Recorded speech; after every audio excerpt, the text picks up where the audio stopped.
అబద్ధాలని వండి వార్చి ఇదిగో మీకు పొద్దున్నే పంపిస్తూ ఉన్నాం. మా దగ్గర ఒక కార్టూనిస్ట్ ఉన్నాడు, పడవ ఎలా మునుగుతుందో మంచి కార్టూన్ వేయగలడు, లేకపోతే బంగాళాఖాతంలో వాయుగుండం ఎలా పుట్టిందో దాన్ని బాగా చూపించగలడు.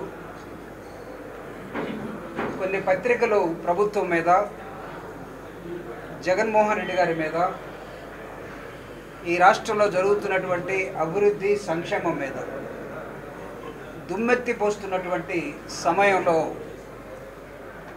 ఎమ్మెల్యే గారి నాయకత్వంలో జగనన్న 4.5 సంవత్సరాల ప్రయాణం, ప్రభుత్వ పనితీరు, ఒక వ్యక్తి చెప్పుకునేటట్టుగా ఇది 40 సంవత్సరాల ఇండస్ట్రీ, లేకపోతే 14 సంవత్సరాలు అనుభవం ముఖ్యమంత్రిగా, దానికి ఇంకొక అతను తోడైనట్టుగా ఒక వాస్తవానికి, ఒక న్యాయానికి, అన్యాయానికి, అబద్ధానికి మధ్య జరుగుతున్నటువంటి ఈ యుద్ధంలో నమ్మలేనటువంటి జీవితంలో ఇతన్ని నమ్మకూడదు అని ముద్రేసుకున్న చంద్రబాబు నాయుడు, ఆయనకు తోడుగా అసలు ఇతనికి నిలకడే లేదు, ఎటు పోతాడో ఎటు వస్తాడో తెలియదని ఇంకొక అతను పవన్ కళ్యాణ్ చెప్పిన మాట, ఇచ్చిన మాట ప్రకారం నిలబడి తన మాటని వాగ్దానంగా భావించినటువంటి ప్రజలకి అది 4.5 సంవత్సరాల ప్రభుత్వమా, మధ్యలో కరోనా మింగేసినటువంటి 2 సంవత్సరాలు పోతే 2.5 సంవత్సరాల ప్రభుత్వమా, దీనిలో ప్రభుత్వం చెప్పినటువంటి అనేకమైన అంశాలు, జగన్మోహన్ రెడ్డి గారి 2 పాదయాత్రలు, ఒకటి ఓదార్పు యాత్ర, రెండవది ప్రజా సంకల్ప యాత్ర, రాష్ట్రం మొత్తం కలిగి తిరిగి ఈ రాష్ట్రంలో ఉన్నటువంటి పేదరికాన్ని, ఈ రాష్ట్రంలో ఉన్నటువంటి ప్రాంతాల్ని, ఈ రాష్ట్రంలో ఉన్నటువంటి అవిద్యని, ఈ రాష్ట్రంలో ఉన్న కులాల్ని, ఈ రాష్ట్రంలో ఉన్న మతాల్ని, పేదరికాన్ని అర్థం చేసుకొని ఒక 4 పేజీల మేనిఫెస్టోని తయారు చేసి ఆ 4 పేజీల మేనిఫెస్టో 4.5 సంవత్సరాల్లో ఒక 24 పేజీల బుక్లెట్గా, ఎవరి దగ్గరైనా జగనన్న నువ్వే మా నమ్మకం అనే పుస్తకం ఉందా ఇక్కడ, 24 పేజీల ఒక పుస్తకాన్ని తను ఏం చేశాడో ఈ 4.5 సంవత్సరంలో దీన్ని ప్రజలకు చెప్పండి. ఈ ప్రజలు కూడా ఎవరికి చెప్పాలి, ఎవరితో మాట్లాడుకోవాలి, ఏ ప్రజలైతే లబ్ధిదారులుగా ఉన్నారో, ఏ ప్రజలైతే ఈ సమాజంలో అట్టడుగున ఇంకా అణగదొక్కబడి ఉన్నారో వాళ్ళని పైకి తీసుకురావటం కోసం సమాజంలో ఉన్నటువంటి నిచ్చెన మెట్ల కుల వ్యవస్థలో ఈ కుల రక్కసికి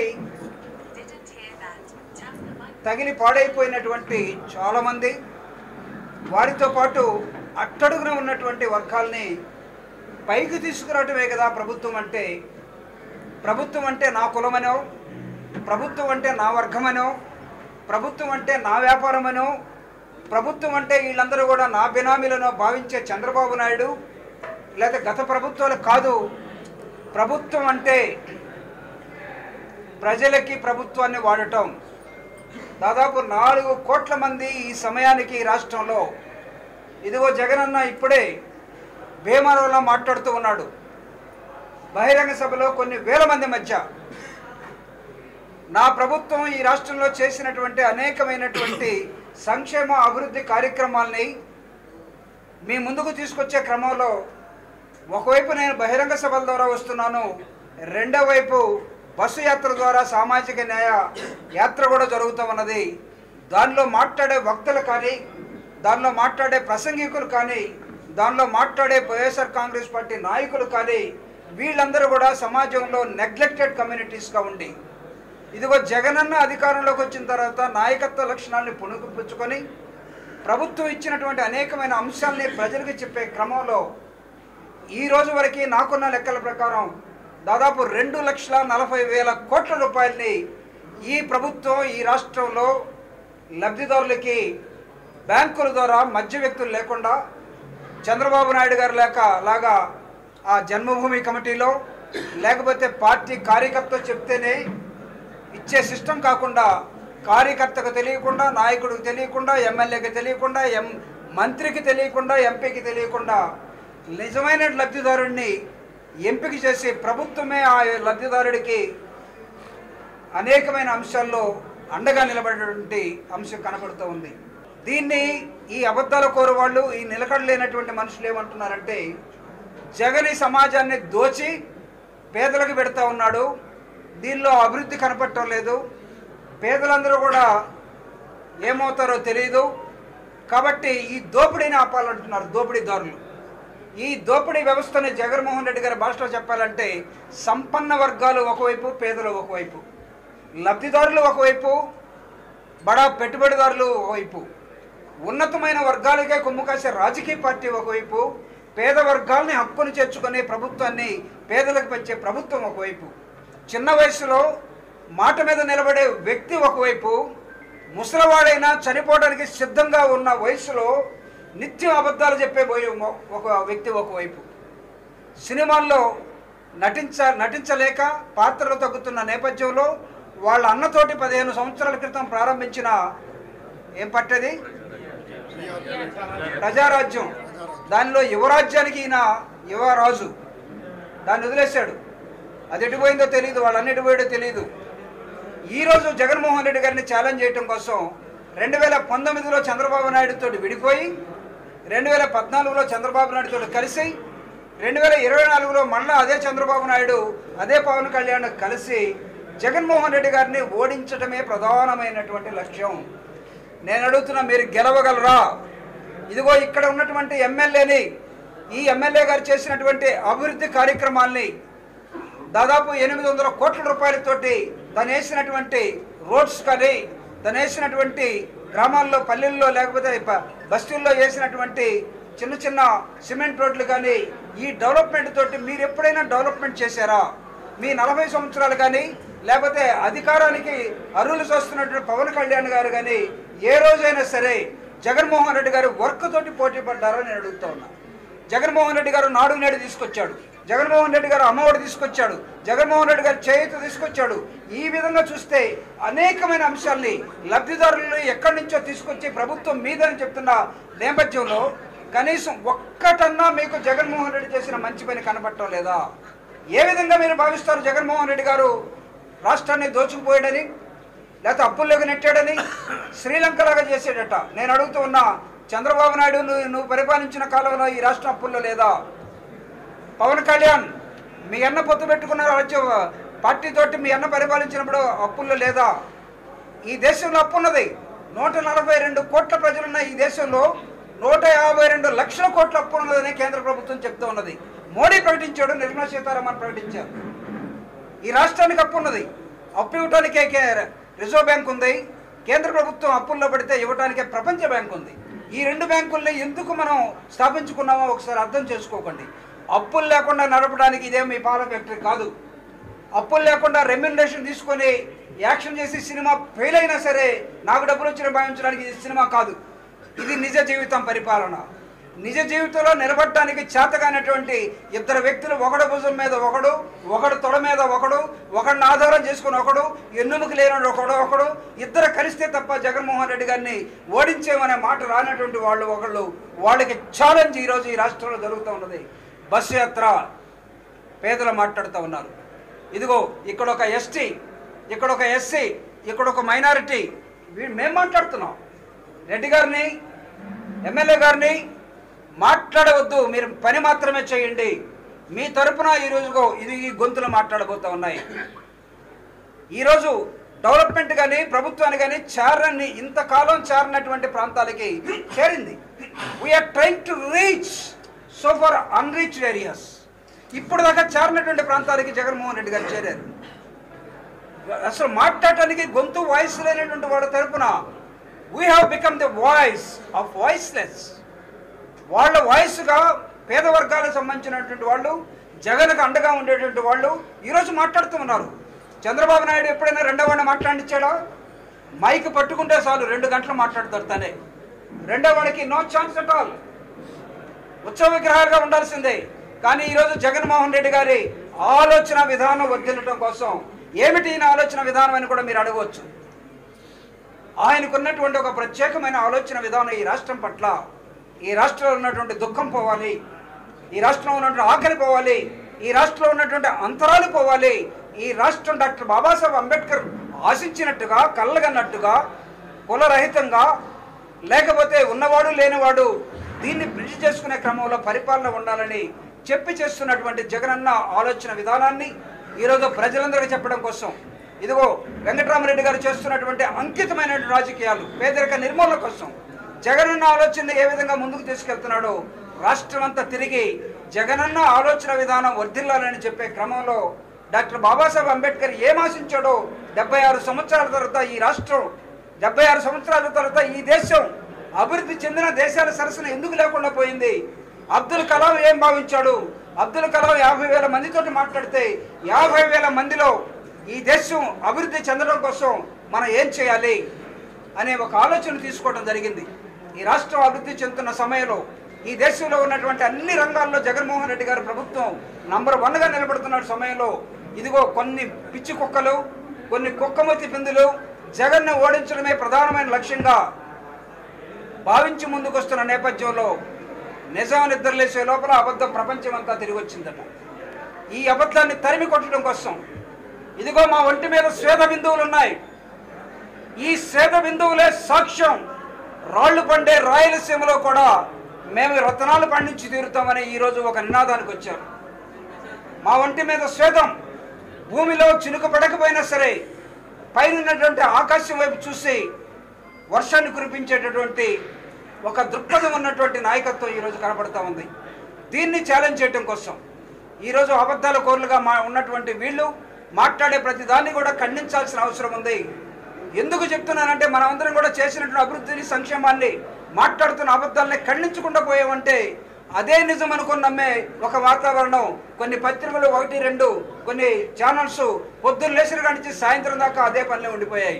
ఆ ఛానల్స్కి ఇంకో పని లేదు, ఆ పత్రికలకు ఇంకో పని లేదు. అన్ని అబద్ధాలు రాయటం, చేతనైతే మీరు నమ్మండి అని చెప్పడం, సోషల్ మీడియాలో అబద్ధాలు చెప్పడం, మీరు నమ్మండి అని చెప్పడం. కాబట్టి YSR Congress party has decided ఏది ఏమైనా సరే ఈ యుద్ధంలో పేదలే గెలుస్తారు. సంపన్నుల తరపున ఉన్నటువంటి చంద్రబాబు నాయుడు ఓడిపోవడానికి సిద్ధంగా ఉన్న నేపథ్యంలో దింపుడు కళ్యాణ ఆశతోటి ఇదిగో మేమే గెలుస్తున్నాం అని చెప్పుకొని ప్రజల మనోభావాల్ని, ఆలోచనని మార్చడం కోసం మైండ్ గేమ్ ఆడుతున్నటువంటి వీళ్ళని ఖచ్చితంగా ప్రజా కోర్టులో శిక్షించాలని, రాబోయే ఎన్నికల్లో వైఎస్ఆర్ కాంగ్రెస్ పార్టీ అత్యున్నతమైనటువంటి స్థానంలో రెండవసారి ముఖ్యమంత్రిగా జగన్మోహన్ రెడ్డి గారిని చేయడానికి ప్రజలు భావిస్తున్న నేపథ్యంలో ఈ ప్రెస్ మీట్ జరుగుతూ ఉన్నది. దేశవ్యాప్తంగా జగన్మోహన్ రెడ్డి గారు ఏ రాష్ట్రంలో ఎలా ఉందో మొత్తాన్ని కూడా రీసెర్చ్ చేశారు. 1-2 అంశాలు ఉద్యోగస్తులు అడిగిన వాటిల్లో మేము అనుకున్నది చెప్పింది చేయలేకపోయాం. We are admitting our mistake very openly. It doesn't mean that అది అసలు ఉద్యోగస్తులకి ఏమి ఇవ్వట్లేదని ఎవరైనా అనుకుంటే పొరపాటు. దాదాపు 3.5 లక్షల ఉద్యోగాలు జగన్మోహన్ రెడ్డి గారు రావడంతో ఇచ్చినటువంటి ఈ విలేజ్ సెక్రటేరియట్స్ కానీ లేకపోతే మిగతా ఏపీవీఎస్ ద్వారా వచ్చినాయి కానీ దాదాపు 4.5 లక్షల ఉద్యోగాలు రావడం జరిగింది ఈ రాష్ట్రంలో. అసలు ఉద్యోగాలు రాలేదు, ఉద్యోగస్తులు ఏదో మా మీద కోపంగా ఉన్నారు. ఇది ఉద్యోగస్తుల ఫ్రెండ్లీ గవర్నమెంట్. నేను కూడా మినిస్టర్ ఆఫ్ డిఫెన్స్లో 17 సంవత్సరాలు ఉద్యోగం చేసి వచ్చాను. డిఏ ఏంటో తెలుసు, బేసిక్ ఏంటో తెలుసు, లేకపోతే హెచ్ఆర్ఏ ఎలా ఉంటుందో తెలుసు, వీటన్నిటి తెలుసు. అన్నీ కంపేర్ చేయండి, అద్భుతంగా ఉన్నటువంటి రాష్ట్రం ఇది. సో కాబట్టి ఉద్యోగస్తులు అన్హ్యాపీగా ఉన్నారు అనే ఈ అబద్ధ ప్రచారాన్ని దయచేసి ఆపండి. నేను అడుగుతున్న being an employee, ex employee, no employee is unhappy with this government. అయితే కొంతమంది ఉండవచ్చు, చంద్రబాబు నాయుడు అనుకూలులు ఎవరైనా ఉన్నట్లయితే, చంద్రబాబు నాయుడు ఉన్నప్పుడు కూడా ఇతను రోజు ఇబ్బంది పెడుతున్నారని రోజు తిట్టుకునే బ్యాచ్ ఉంది. జగన్మోహన్ రెడ్డి గారు ఇబ్బంది పెట్టడం లేదు. ఉద్యోగాన్ని ఉద్యోగం లాగానే చేయండి. 9 గంటలకు ఆఫీసు రండి, 5 గంటలకు వెళ్ళండి. ఖచ్చితంగా చేయాల్సిందే. ఈరోజు స్కూల్స్ కానీ లేకపోతే హాస్టల్స్ కానీ సెక్రటేరియట్ కానీ మనం ఎప్పుడో ఒక 30 సంవత్సరాల క్రితం పబ్లిక్ సెక్టర్లో పెట్టుకున్నటువంటి ఈ ఏమంటాం తంబేసుకొని పోయేదాన్ని బయోమెట్రిక్ అంటే మీరు మీ నోట్తో చెప్తారు లేదని అడిగాను. బయోమెట్రిక్ 20 సంవత్సరాల క్రితమే పబ్లిక్ సెక్టర్లో వచ్చినాయి, ప్రైవేట్ సెక్టర్లో ఎప్పటి నుంచో ఉన్నాయి. మీరు ప్రైవేట్ సెక్టర్కి వెళ్ళి చూడండి. ఇప్పుడు ఉదయం 8ంటికి వెళ్తే సాయంత్రం 10 దాకా రాగలరా? ఈరోజు బ్యాంకింగ్ వ్యవస్థను చూడండి. నేను నిన్నే హైదరాబాద్లో యూనియన్ బ్యాంక్ వెళ్తే around 9 o'clock in the night they are still working. వాళ్ళే మేము 5 గంటలకు పోతామని అన్నట్లా. There is a work, they are working. So కాబట్టి employees are very very happy. 1-2 అన్హ్యాపీగా ఉన్నంత మాత్రాన, అబద్ధాలు చెప్పినంత మాత్రాన డోంట్ ట్రై టు జనరలైజ్. ఏదో జగన్మోహన్ రెడ్డి గారి పార్టీ ఓడిపోతున్నట్టుగా అన్న చెప్పిన దానికి కొంచెం నేను ఎక్స్టెండ్ చేస్తా. చంద్రబాబు నాయుడు గారు మార్పు చేసుకోలేదా తన ప్రభుత్వంలో ఉన్నప్పుడు? చంద్రగిరి నుంచి కుప్పం ఎందుకు వెళ్ళాడు అతను?